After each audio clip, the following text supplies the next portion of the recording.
over the next hour or so. But where did things start looking bad to you? Like, oh boy, it's going to be one of those days. Here we go. Buckle up. Just get out of here with a win. Well, I like to back up and address some of the things that you said, because it's a great overview of where we are after, 8 weeks now with the Green Bay Packers. And the big picture to me is the Green Bay Packers are a mirror of what the NFL is. Because if you think about 8 weeks in the NFL, you can do this in your mind. At one point, the Philadelphia Eagles was the best team in football. At one point, the Indianapolis Colts probably was trending to be the best team in football. At one point, the Green Bay Packers, after week 1, week 2, were the best team in football. At one point, it was the Buffalo Bills, the best team in football. Now they're recycling.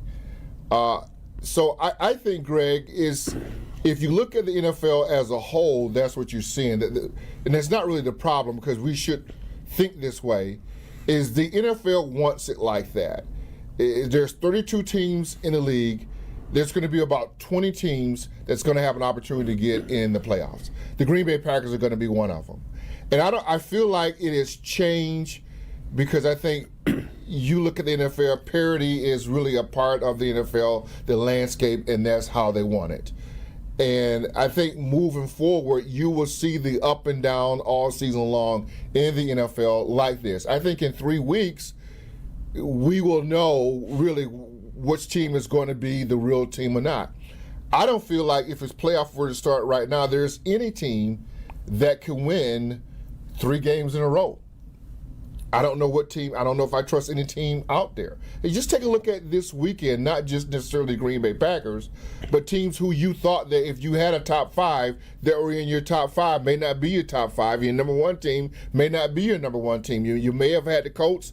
Not most certain they're not going to be your number 1 team anymore. You may have had the Packers. They're not going to be. Now all of a sudden you thought the Kansas City Chiefs were trending in the right way. Then they lose to Buffalo. Now all of a sudden I think the best team in football right now, dare I say it, Seattle Seahawks. Are we even talking about them? When last time we talked about the Seahawks? There seems to be trending as the best team in the NFL. Great. I love the Minnesota Vikings, because what did they do? They go knock off the Detroit Lions. I don't think a lot of people saw that happening. The Chicago Bears, wow, they're 5-3. Who thought they'd be where they were? They get a win at the end of the game with Caleb Williams because the Bengals are so bad they can't tackle anyone.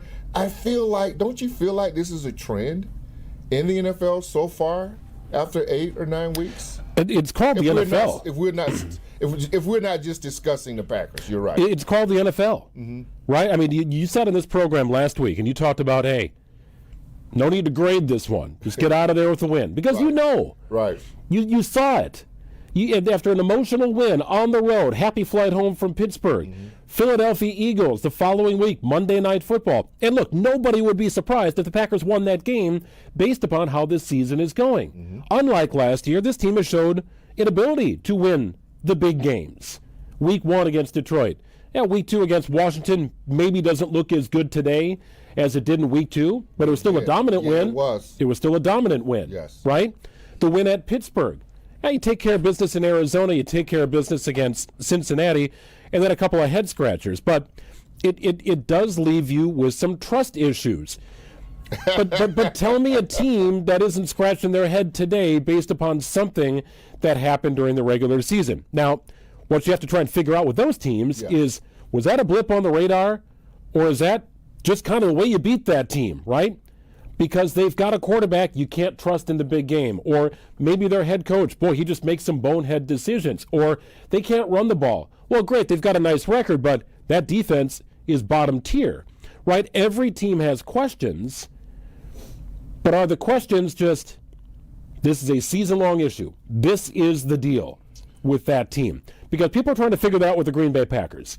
Are these a couple of blips? Well, it's evolving. Or are they being exposed for grander issues that will prevent them from getting to where they want to go? I like what you're saying, but I think it's evolving, and here's why it's evolving. Because the first couple of games, you can tell that defenses came in here and saying, Josh Jacobs, you're not going to run all over us. We're going to have 8, 9 guys in the box.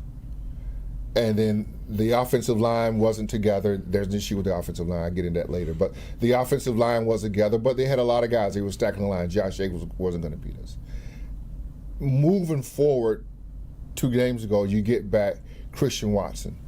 You get to Pittsburgh, and Mike Tomlin says to everyone, we're going to cut the head off the snake. And we said, well, Mike, who's the head of the snake? He goes, Josh Jacobs.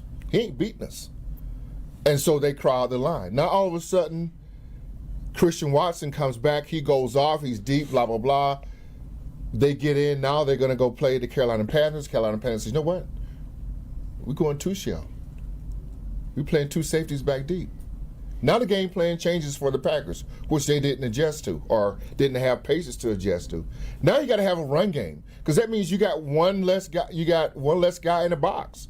Now Josh Jacobs got to be able to run the football. You're not going to get those deep passes anymore because you implemented Christian Watson, and everybody's afraid of him because they know he can get deep. So to me, the Packers within that game today, yesterday, defenses played them a little bit different because of the Christian Watson effect.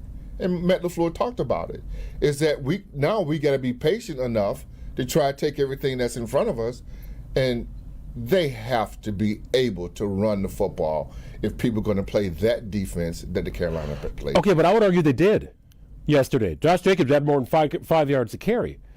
The Packers' ability to run the ball yesterday was a reflection of how teams are starting to play them on defense. The problem I had was the force feeding of the long ball. Right? Luke Musgrave leak out into the flat for a nice 8-yard gain. It's like, no, we don't want that. We want to try the home run ball here into triple coverage. I would argue the ball that Watson came down with was also forced. The threat of Christian Watson will do exactly what you said. It's going to force him to keep a D-back on the field, number 1, instead of a linebacker, and number 2, out of your TV screen. Right? That should open up the run game. And I would argue it did. Pretty decent day for Josh Jacobs, 17 carries, 87 yards and a touchdown, 5.1 a carry. You tipped it all day long, right? They didn't do enough of it. Okay. That game should have been a ground game, run game by Josh Jacobs and Emmanuel Wilson. They didn't do enough of it, and I agree with you. You says, well, they threw it all. The interception that Jordan Love threw on first down, that play should not have been called. Should have been a run play. That's what I'm getting. You just didn't do enough of it. And I think that's why they found themselves relying on that. And I guess my second point, probably the last point, would be Matt LaFleur. You got to trust your defense. You paid Michael Parsons a lot of money to be the guy that you think that he can be or to lead this defense. You got to take the points. You can't have Savion Williams fumbling on the first drive. You can't have your quarterback throwing interceptions that you know he shouldn't throw on 1st and 10. Matt LaFleur can't be making mistakes that he admit to, going for it on 4th down. Maybe you're trying to get a touchdown. Those things can't happen in games where you're really not playing well. They beat themselves, if you ask me. So that is a repeat of the story from Cleveland. 3 offensive possessions in the first half. 3. Absolutely. Things start off great. 3 and out on defense. Get off the field, put the offense on the field. Packers moved down the field with ease. Savion Williams fumbles. It was at that point where I was like, here we go. This is going to be the game. It's going to be a rock fight. It's going to be low scoring.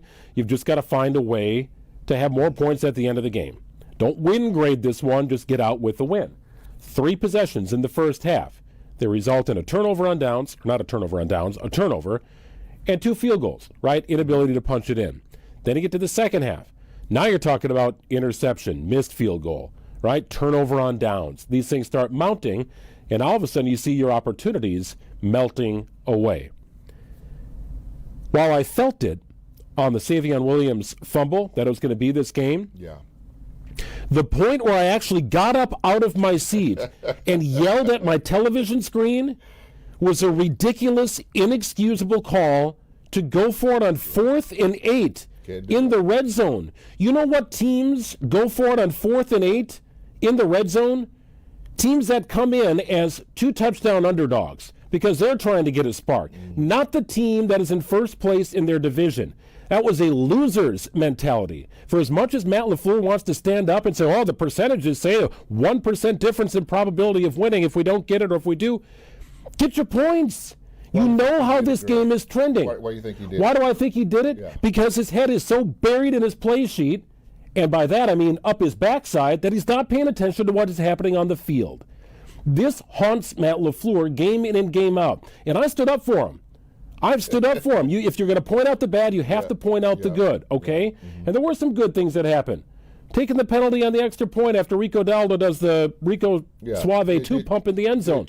Smart play. You can only do one pump. Smart play. They miss an extra point, and all of a sudden you got an interesting situation developing. But it was absolutely foolish to go for it on 4th and 8. You only do that if you think you have a 90% chance of scoring a touchdown. Mm-hmm. Because the first down marker in the end zone, not separated by a lot of field.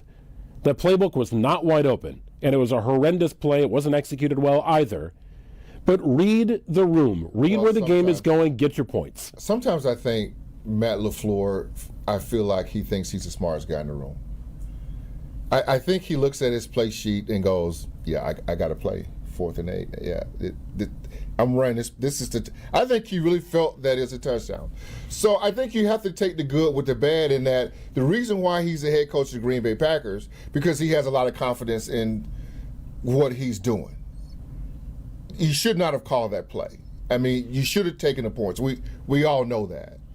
But I think he felt that he could make it. Otherwise, why would he do it? Well, you always feel that way if you're going to go for it on 4th down. Why would he do it? And he felt like it was going to. But I think that's some of his downfalls in that way. I think he needs to change his mind. I said this when they played Cleveland. Rely on your defense. Jeff Hafley, we're gonna kick a field goal, and we're gonna rely on you to get us the ball back. We're gonna go down and score again. I don't think he's doing that.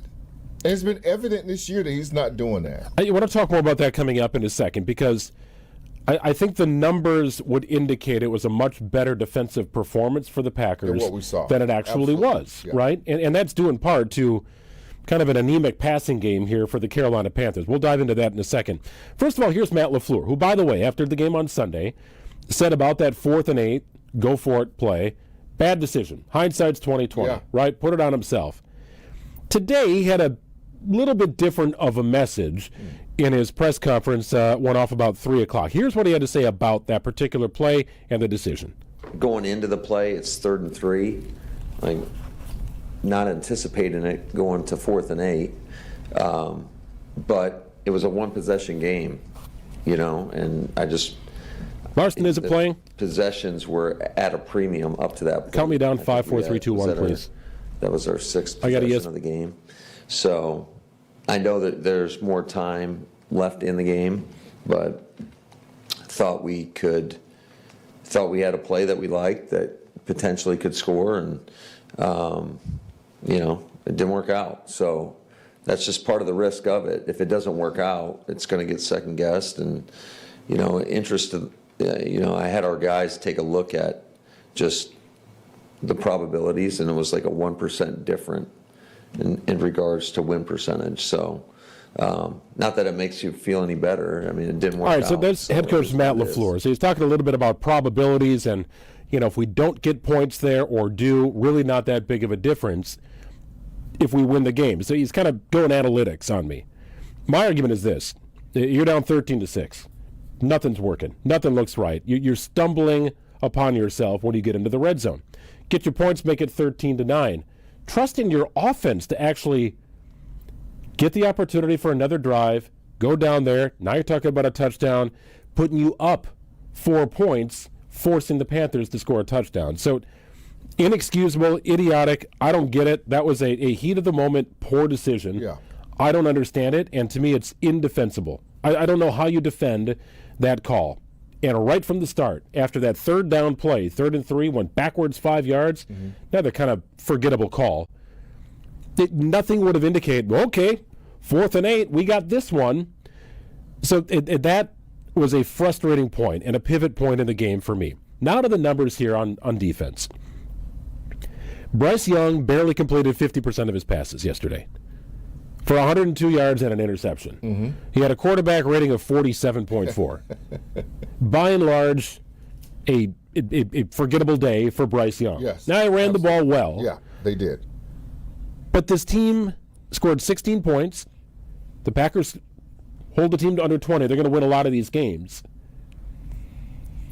And they were a very one-dimensional team, Carolina, and the Packers still couldn't stop that dimension.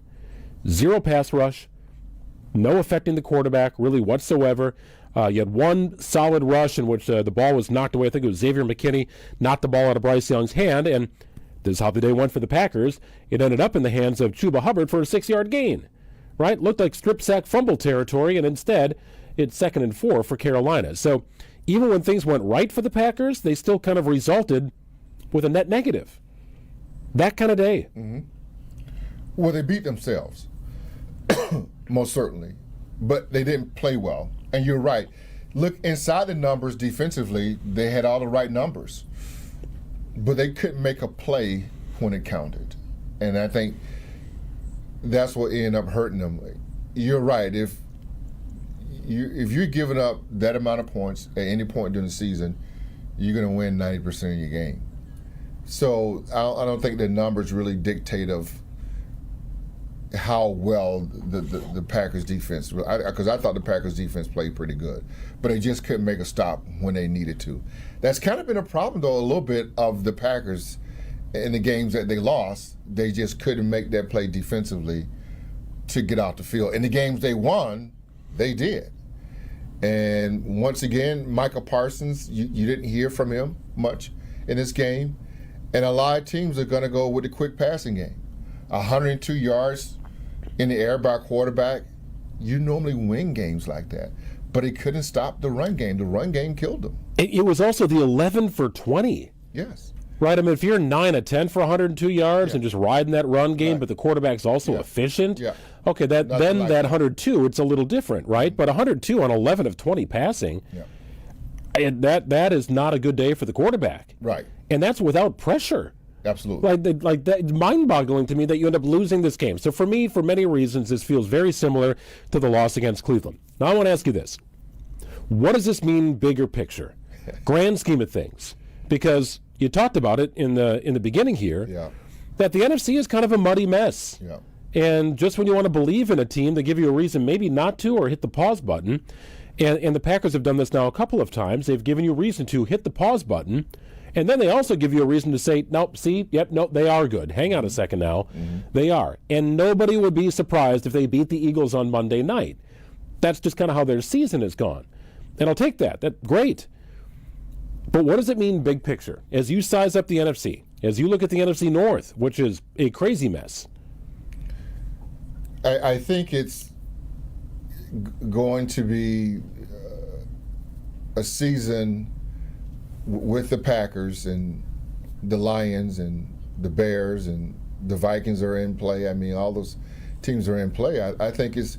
I was talking to one of the. This is why I truly feel. I was talking to one of the people from Carolina, one of the dignitaries. I rode up in the elevator with him at the game, and I said to him, I said, you guys are looking good. You're 500.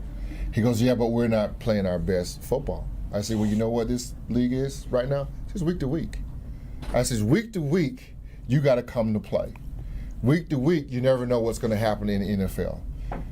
A lot of teams are going to be favored, but it's not going to end the way you think that it's going to end. I feel like there's no real dominant team that's out there.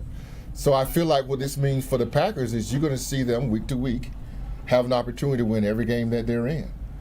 I think, and I don't know what the point spread here as of yet, but the Packers probably should be favored maybe by 2 or 3 against the Eagles.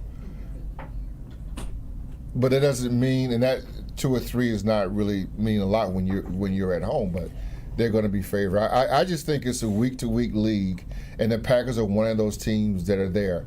To get better just within their locker room, Jordan Love has to become a little bit more consistent. But I can say it about the whole Green Bay Packers team. Matt LaFleur has to become a little bit more consistent in his play calling. McManus, we haven't really touched on that yet. The special teams is absolutely hurting this team. So they got to figure out McManus Is it Havlicek? They've got to figure out what they want to do there. I don't know if McManus is still hurt, but he's missing field goals that he didn't miss last year. So they got to get special teams figured out. And then defensively, I think Matt LaFleur needs to rely on his defense a little bit more and not try to be the hero on the offensive side of the ball. Packers are 5-2-1 on the season. Carolina Panthers are suddenly 5-4 and very much in the playoff picture here. Yeah. And they do run the ball well. I want to give them credit. Their defense is fine.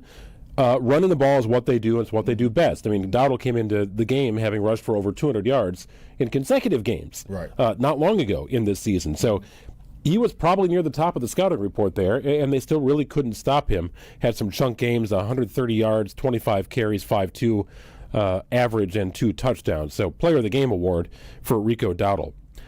So the Packers will have the Eagles here on Monday Night Football, another home game. You still have a long list of division games to play, including the Lions on Thanksgiving. Yep. You've not played the Bears or the Vikings yet. So if you want to win the division, you must win within the division. That'll certainly be the case here, as most of the teams are in that position where there's just not been a lot of division play yet. Mm-hmm. As for Brandon McManus, so Matt LaFleur talked about that earlier today. He's had a couple of misses now, 3 misses to be sure, in back-to-back games, consecutive games now, 3 total misses. Maybe you give him a pass on the 58-yarder or whatever the heck it was in Pittsburgh. Yeah. That was on line, a good kick, just short, right, on a kind of a chilly night in Pittsburgh. I'm okay with that. That doesn't seem like a yank or the yips. Mm-hmm. The other misses reeked of the yanks or the yips, and maybe a kicker who's not 100% healthy. Chris Larson will tee this one up. Matt LaFleur talked about Brandon McManus. He was asked, is he still injured? Is he still dealing with something? What's your view on the kicker? He didn't kick for 2 straight weeks, but that's a process working through. But we felt confident in terms of what we've been seeing out at practice and just his ability to make them, because that's where it all starts for us. I mean, and he's been doing a great job in practice, and unfortunately, he missed the shorter of the. I know he had 3 kicks, but unfortunately, he missed the shorter one and hit the longer one. So still dealing with the after effects of the quad injury, and I think it's one of 2 reasons why Lucas Havlicek is still on the team. Number one, the recurrence of an injury, or maybe it just doesn't heal properly and it's causing missed kicks. Number 2, the trade deadline is tomorrow at 3 o'clock in the afternoon. I don't know what you're going to get for a kicker who buried a 61-yarder, but it's intriguing to potentially even shop that guy. So we'll see if he's still on the roster, Lucas Havlicek, after the trade deadline tomorrow, and a corresponding roster move isn't made. I will continue to think that the Packers they want to keep him around because they fear McManus will not be able to get through the season without a recurrence of the injury. Yeah, I think you got to keep him around. I don't know how you don't. You're just going to have to use up a roster spot for him. You can't trust McManus now at this point. And so it's very inconsistent. You're right. The kick that you saw miss yesterday is not like the kick that he was short on in Pittsburgh. I don't know if there's anything there. I mean, only Bisaccia and Coach LaFleur understands what's going on the inside with that, but that's got to get rectified. I mean, because I think a lot of these games are going to be close. We need all the points that we can get. You can't have, you've got guys kicking, 68, 69-yard field goals now, and that seems commonplace in the NFL. So if that's happening at that rate, we've got to have a guy that can do that too. So they've got to get that figured out. I want to talk about Tucker Kraft here as we continue on the podcast here, Potawatomi Sportsbook Football Monday podcast from the beautiful Potawatomi Sportsbook. Tucker Kraft goes out with a knee injury, 3rd quarter. Mm-hmm. He is as much of a receiver as he is also a good blocker, right? He is a complete package tight end, leading receiver, nearly 500 yards, 6 touchdowns, 15-3 a catch. Doing it all. As the number 1 pass catcher in the Packers offense. And a guy you kind of build around a little bit. Yeah. Packers haven't built much around a tight end since Jermichael Finley. But when Jermichael Finley got injured, that Packers offense really stalled because they were so gung-ho on getting him the football. This Packers offense, I think, will be able to rebound okay, because they're not overly reliant on one player. Kraft's got the stats, but he's not that far above anybody else receiving the ball from Jordan Love, including Romeo Doubs. Now you got Christian Watson back, Jaden Reed maybe around Thanksgiving. That would be a big addition here. But what does this mean? Big picture now, loss of Tucker Kraft, torn ACL, done for the year. Maybe gets back to the field for the start of next season. We shall see. But this Packers offense will have to operate out without one of its best playmakers now the rest of the way. Well, there's a lot to unpack here for me, and I hope I'm not all over the place while I unpack it. But I think more than anything else, they're going to miss him on the field. But I think he's a huge part of that team inside the locker room. And he's a huge part of the team. He was a captain. I think a lot of guys rallied around him a little bit. And I think a lot of guys took to his physical nature of how he played the game. I think it was infectious on that team. And these things that you can't quantify. There's no stat for what I'm trying to tell you, what he means to this Packers team. So they're going to miss that. Then if you talk about the on-the-field stuff, I do agree with you in some ways. Maybe they can maneuver around that a little bit because they do so many other things with so many other people. Guess what, Luke Musgrave? You've been watching Tucker Kraft take all your love. You were the second-round pick. He was the third-round pick. You've been hurt for the better part of your career here. I saw Luke Musgrave play at Oregon State, real deal in college. But when he got here to Green Bay, it seems like he couldn't stand up, couldn't walk and chew gum at the same time. He was always falling down. I don't know what was going on. But he's a different tight end, right? He's not going to be an inline blocker like Tucker. Tucker Kraft was a more complete. But I would think that Matt LaFleur can design some plays to take advantage of what Luke Musgrave's positives are and not worry about what his shortcomings are, and that will be blocking. Who's the other Tigers that fits? Sims. No, Ben Sims is with the Vikings. He was cut in Fitzpatrick, excuse me. Fitzpatrick. I think with Fitzpatrick, you may use him more of the blocking type. He caught a couple passes too. But I think there would be some ways where you can now I'm happy for Luke Musgrave that now he gets his chance to see what he can be by sitting behind, watching another guy just pass him up and wishing that he could get some of that glory. And now it's opportunity. We'll find out. Brian Gutekunst, he protected himself when he drafted those two tight ends, so we'll see if it comes to fruition. Well, how difficult will it be now for Matt LaFleur to create deception and disguise within the offense? Because as you mentioned, Tucker Kraft can do everything. Right. Right? They're not going to ask Luke Musgrave to block as much. No. So if you see number 88, you're thinking seam, out route, a more vertical threat. But Kraft kind of became that. Yeah. But you know what Luke Musgrave is more likely to do on a given play than Tucker Kraft because he's a little more do-it-all. So how tricky is this on the offense to try and disguise what the role of a given play is? Well, no, that's what you want. Okay, I know what Tucker Kraft is going to do, and I know what his role is. I know he's Luke Musgrave. I know what he is. I know what his role is. I know what he's going to do. Well, they may try to double him. Who's coming open underneath? There's so many things that you can do. You got to read the guy. Luke Musgrave is going to come in right away. If he catches a couple long passes, he's going to command attention. And then now you can run other plays off of that where guys will be open. Once again, now you got another threat down the field along with Watson that can stretch you vertically. And now you can get a lot of these underneath route, which is guys are going to play you for that now on because you're going to get those two high safeties. And I think there's going to be a lot of room. It either is going to be in front of the linebackers or behind the linebackers in front of the safeties. You saw Romeo Doubs catch a nice pass in route that was over the middle. I thought that Jordan Love threw a complete dime on it. I think a lot of those routes will be open in the middle of the field. Are you buying or selling that the Packers can have consistent production from the tight end position without Tucker Kraft? I'm buying it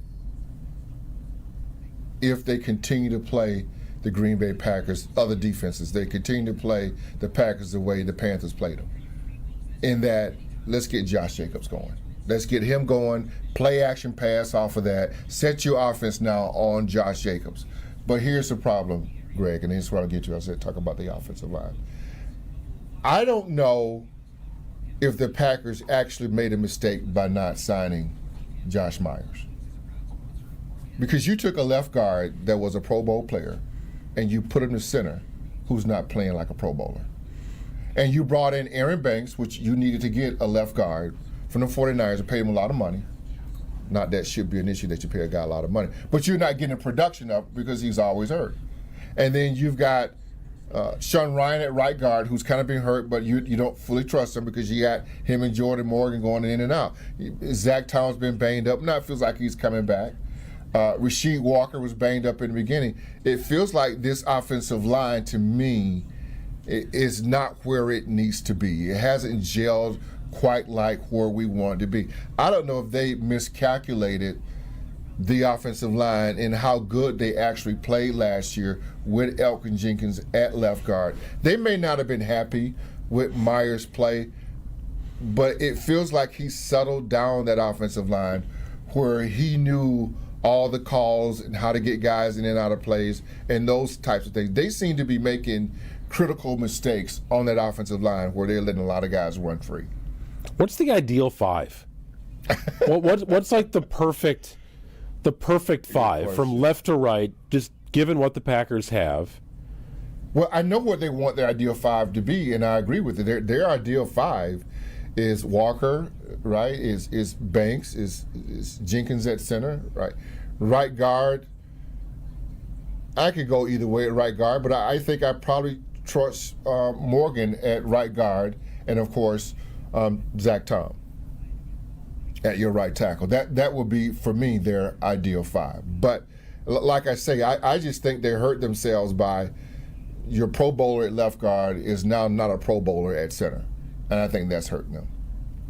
Packers were able to run the ball with some effectiveness yesterday, and Jordan Love's numbers, really, from a passing perspective, they look pretty good overall, right? Like, it goes back to your initial point. They kind of beat themselves with untimely turnovers, came at terrible times, turnover on downs, missed field goals. Just chip shots. Kind of a collection of issues here, and it started with their opening drive ending with a Savion Williams fumble. If we're going to point out bright spots, I will point to Xavier McKinney. I thought he played really well yesterday, was involved, was active at the line of scrimmage, also in the deep secondary, was kind of a toe tap away from having a second interception in that game. 9 total tackles, a sack, hit on the quarterback, pass defended.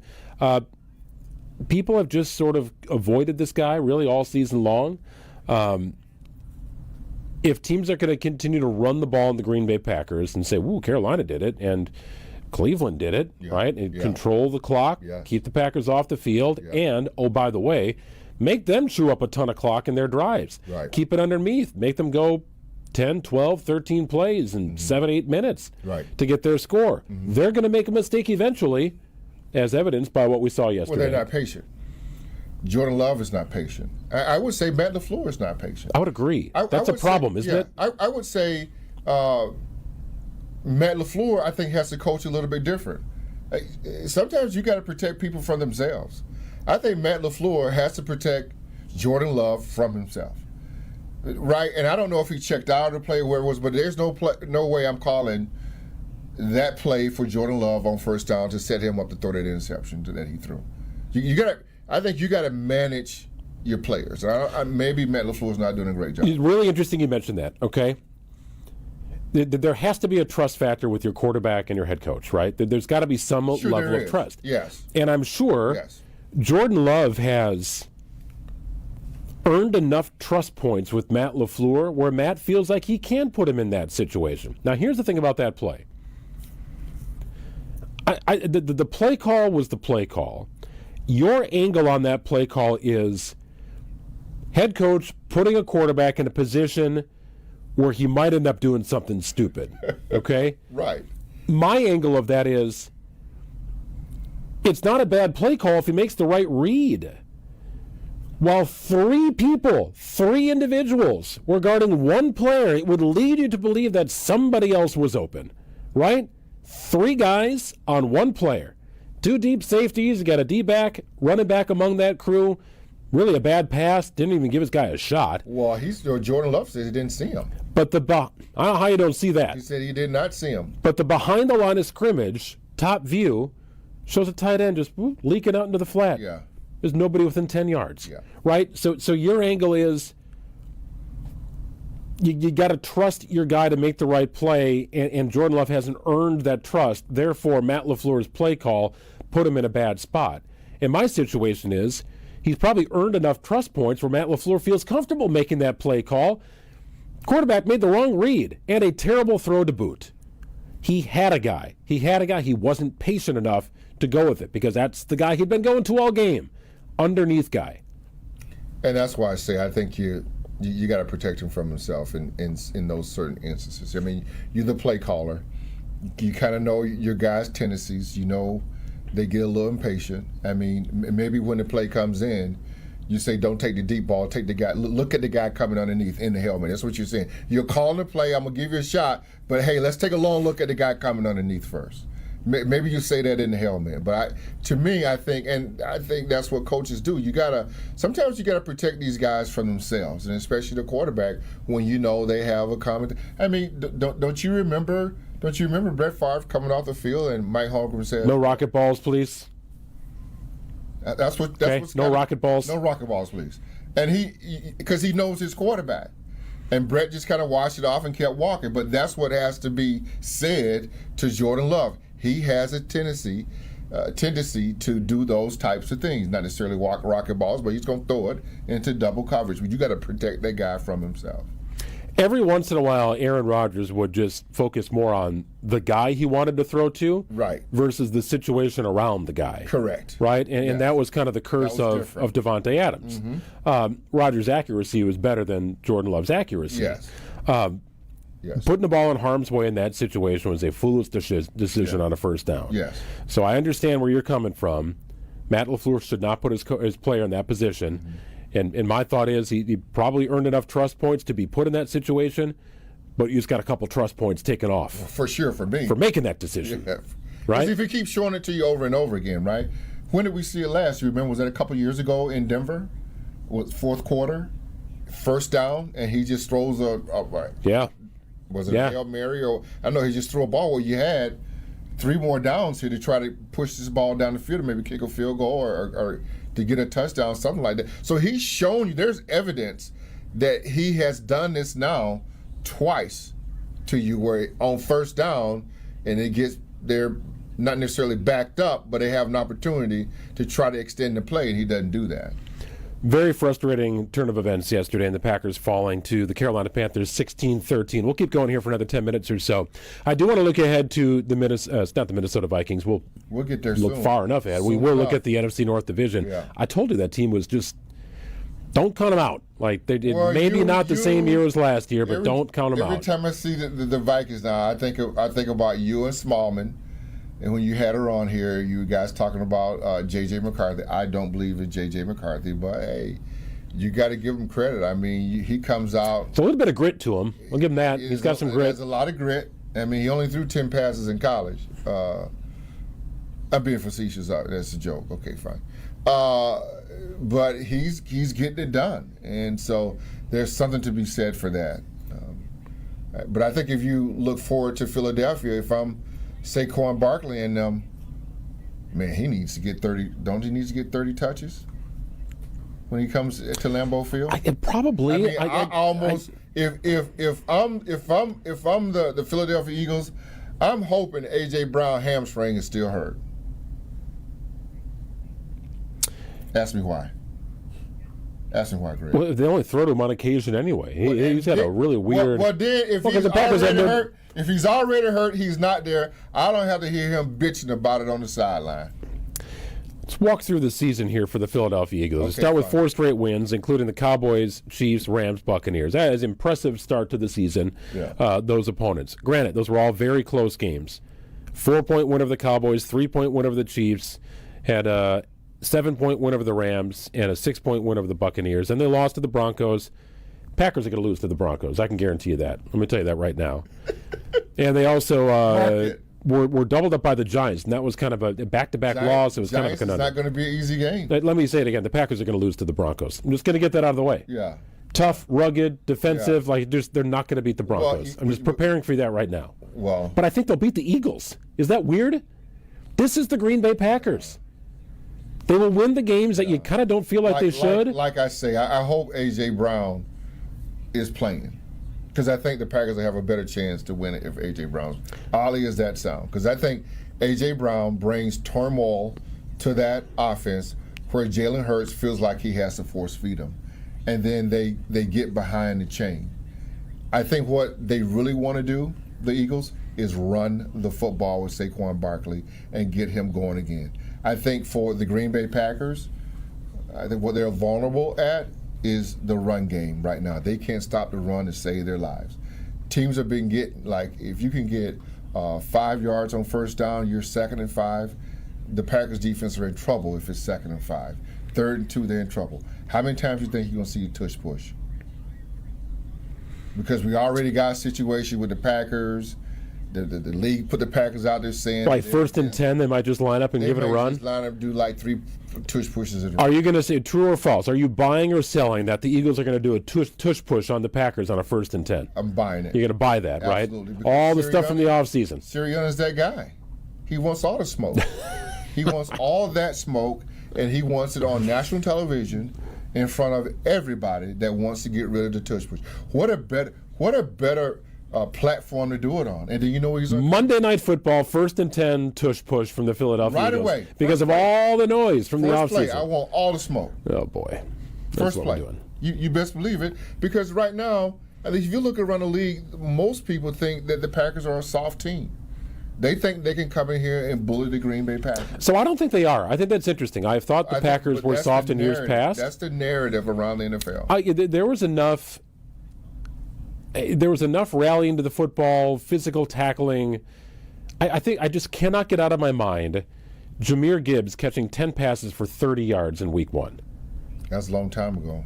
5 guys around the ball, right? Constantly around the ball. Yeah. But you're right. That feels like a different season. Long time almost. ago. I will say this again. I will not be surprised if the Packers beat the Eagles because this is who the Packers are this year. They'll get you wins where you feel like they don't belong winning that game. And they'll lose to teams where you feel like they should destroy that team. It makes the Packers a difficult team to trust at this point. I would argue there's a lot of trust issues that people have with their favorite team in the NFL. It's just how it is, It's all over. right? Nobody's perfect right now, and just when you think they are, they aren't. Yep. But the Packers cannot afford to lay eggs against those teams that they should beat. I like the big wins they've had. That's great. Another opportunity here against another team from Pennsylvania on Monday Night Football. The Packers have been very good in those situations so far this year. A team they couldn't beat last year. So I love the opportunity. Well, but you have to parlay the success. the problem that you have with the Packers as the season goes along, and to me this is the first, you don't know how they're going to react. There are a lot of upset people after that loss yesterday. I'm talking about fans. And I'm sure there were a lot of upset people inside that locker room, 1265. How do the Packers react to all of that? Because now the pressure is mounting. Now people think what you think that they're going to be. I'm reserving how I'm going to feel about the Packers until maybe after this Philadelphia game. Because you can almost predict big game against Pittsburgh, Aaron Rodgers played your best game, and then looming large is Philadelphia. Then maybe you have a little down week here against Carolina and they come and beat you. Now can you get back up again? And to me, we'll find out what this team is made of if they can come back. You're right, Greg. I think did you say devastating loss? What you just first opened with? But that was a very devastating loss for the Green Bay Packers yesterday. And I don't know how they bounce back from that. I would like to see how they bounce back from that. Time for a new game here on the program. It's Gary's Believability Index, we'll call it. Gary's Believability Index, the GBI. You like that? Yeah. So I'm going to go through a list of teams here in the NFC. Okay. You have to tell me if you believe in them or not. Gary's Believability Index, the GBI. Sure. You ready? Yes. Seattle Seahawks. Yeah, they're the hottest team right now in the NFC. They will be, if at the top 5, they'd be number 1. Los Angeles Rams. Yes, absolutely. They're trending. San Francisco 49ers. Not sure what they are. They got a lot of injuries. They play a lot like the Packers, but Shanahan has those guys ready to play no matter who's their quarterback. Each one of those teams has 6 wins, and they're all in the same division. Yeah. That's a scene out there right now, man. And 49ers are banged up. Tampa Bay Buccaneers, record of 6-2. Well, I mean, they were trained to be one of the better teams until they got banged up, but they're still there. Believe them, yes. Carolina Panthers, 5-4. No, they're not there. They're not that good, but they can play good enough to stay in games. Detroit Lions. They're still there. I mean, there's believability. I believe in them, absolutely. They're not going anywhere. Chicago Bears. I think they're on the rise. I think they're a team that can surprise a lot of people if you don't come to play. Green Bay Packers. Green Bay Packers, very inconsistent, but once again, they've shown you they can beat anybody when they're ready to play. What is their mindset of how they want to go out and dominate teams? We don't quite know that. This Philadelphia game is going to show you a lot about their inner fortitude, even though they lost one of their better leaders in Tucker Kraft. Philadelphia Eagles, Packers' opponent on Monday night. They're always going to be there. And then they just made a trade to get a pass rusher. They're not going anywhere. Of the teams currently on the outside of the playoff picture looking in, can you pick out a team to watch for? I'll give you the list of teams, okay? Dallas Cowboys are 3-4-1. The Washington Commanders are 3-6. The New York Giants are 2-7. Anything stand out about any of those teams? Those guys can't make it. Dallas can't play any defense. The Commanders, Jaden just lost. J5 lost him last night, dislocated elbow, so he's done. What was the third team? Third team was the New York Giants in that division. They're done. Yeah. Minnesota Vikings, 4-4. Yeah, they're something to be reckoned with. You're right about J.J. McCarthy. He's just a winner, and once again, I feel like those guys believe in him. Atlanta Falcons at 3-5. Enigma. I don't know what they are. They got a lot of talent, but they don't play well together. It's all on one side of the ball. Yeah, offensively, they're really good. It's a little screwy. They spent a lot of draft picks on defense, and they're still not playing well. The only other team here, well, a couple of sub-500 teams, the Saints and Cardinals, but I don't know that there's much believability there. No. If the playoffs started today, the Kansas City Chiefs would not be in it. No, they would not be in it because of last night. They lose to Buffalo. That's crazy. Yeah. But that's where we are at roughly the halfway point of the season. Yeah. Hard to find an exact halfway point when you talk about a 17-game season. Right. Not figured out how to do that yet. I work in radio for a reason.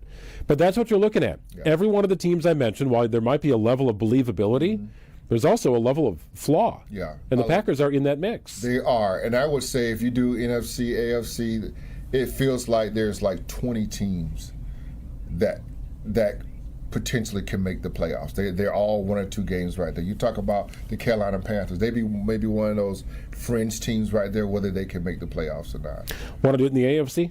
Want to go through it? We can. All right, here we go. You're above 500 teams in the AFC. We start with the New England Patriots. Yeah, absolutely. 7-2. Yeah, Drake May's playing 6 in a row. Yes. Buffalo Bills 6-2. Yeah, going with the Buffalo Bills. Absolutely. Pittsburgh Steelers 5-3. Yeah, Aaron Rodgers. They're going to be in the playoffs. Indianapolis Colts now 7-2 after losing to the Steelers. Yep, they had that one game that the clunker. Well, they lost 2 games, but still they were on a roll and they got beat like everybody else. Jacksonville is 5-3. I know. Can you believe that? Can you believe that? This seems like fraud alert territory to me. It is fraud alert territory, but they are 5-3. What are you going to do? Denver Broncos 7-2. Something about that team. I don't like Sean Payton. But Sean Payton can coach football, and he's got those guys playing well. So, I believe in them all day long. Chargers at 6-3. Man, and Herbert is playing some of the best football that he's played since he's got Harbaugh there. They want to run the football as well. Kansas City 5-4. Yeah, they're still there. They're not going anywhere. I mean, they're getting everybody back healthy. I think they're going to make a big run. So that's it, right? I mean, otherwise you're looking at Houston, Tennessee, nothing to see there. The Raiders are kind of a mess. The Jets are 1-7. The Dolphins are a complete mess. That might be the worst team in football. Yeah. I mean, you see how bad the Dolphins are. It was really about their head coach. It's just me. It's really about their head coach and Tua, but they fired the general manager. That just made no sense to me. Do you think Forrest Gregg and Mike McDaniel would have gotten along? No, not at all. Not his guy. No? No. Just different, right? Just different. No, but the NFL is different. The whole league is different. The league is not what it used to be.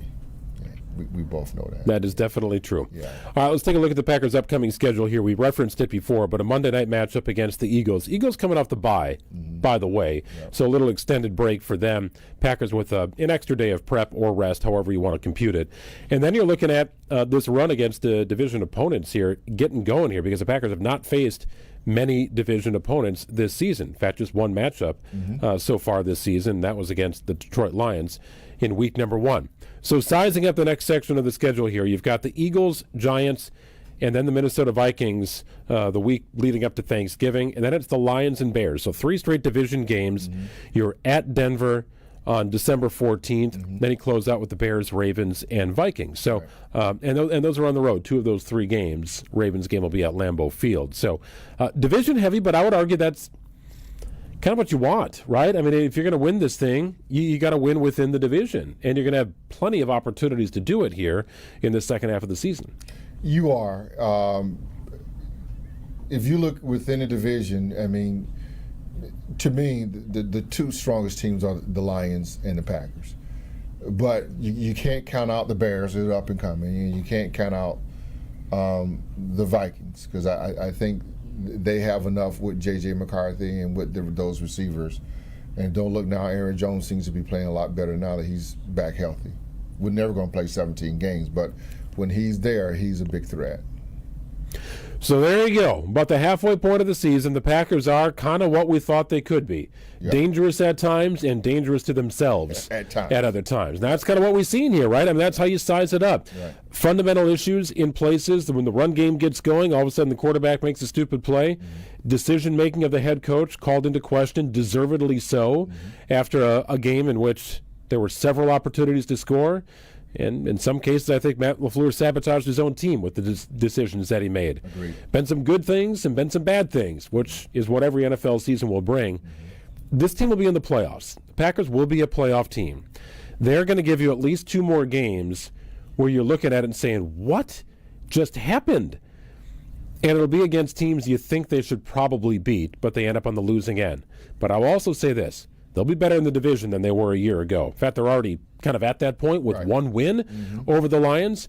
But this is where going to be where the Packers hopefully end up separating a little bit from the rest, is their ability to win within the division. We'll see a lot of it. Agreed. All right, my friend. That's about an hour. There it is. About an hour on our commercial-free post-game podcast on our ESPN Wisconsin YouTube page here from Potawatomi Sportsbook. We will be back again on Tuesday of next week. They don't want to put us on during the Packers game. Probably makes sense. Well, yeah, because I got to be in Green Bay, so yeah. Yes, you can't be in 2 places once more than you already are. So we'll be back again here Tuesday with a live edition. Check us out on ESPN Wisconsin's YouTube page. Of course, 94.5 ESPN as well. He's Gary Ellerson. I'm Greg Matzik. She's Maddie Hayes. She's tilting the camera. Thank you for being a part of our show each and every week. Good night, everybody. You guys killed it. 1 hour. Okay, that's exhausting. You had 132 viewers on Instagram Live, too. Oh, really? Yeah. Okay. All right, Instagram Live. All right, let's buckle up, Buttercup. Let's go. Let's shut this thing down. Let's go home. Let's go have a drink. Said I have that chicken. It's okay. We can box it up. Oh, that's right. This is your first time. Is it your first time having chicken? Yeah, I had a bite of it. It was really good. It was really good. God, I was going to get a bite while it's hot. Yeah, go ahead. Yeah, get it while it's hot. All right, I got there was 5 or 6 things that was really good of you guys. Okay. Well, thank you. Thanks for coming. I Oh, appreciate yeah. it. Did you do someone, I just saw a story.